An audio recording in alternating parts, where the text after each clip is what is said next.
The overall goal of this method is to generate a highly tissue-specific targeted expression system.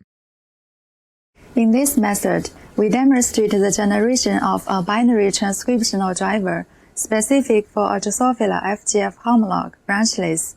Dynamic spatiotemporal expression of branchlets regulates branching morphogenesis of tracheal airway epithelium.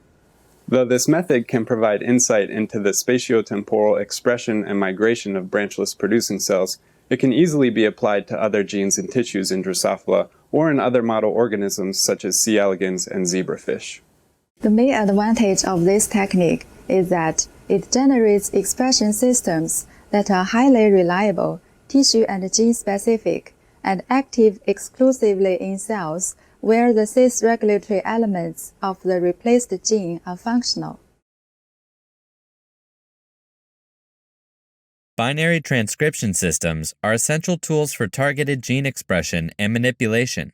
A transactivator such as Gal4 or LEX-A expressed under the control of cis-regulatory elements of a gene drive an effector transgene that's placed downstream of specific transcription binding sites like UAS for Gal4 and or LEX-O for LEX-A.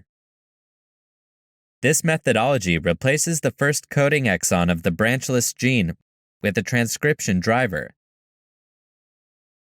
The CRISPR-Cas9-based method places a LEX-A transactivator sequence under the endogenous regulation of the branchless gene, and consequently facilitates transactivator expression exclusively in branchless-specific spatiotemporal patterns.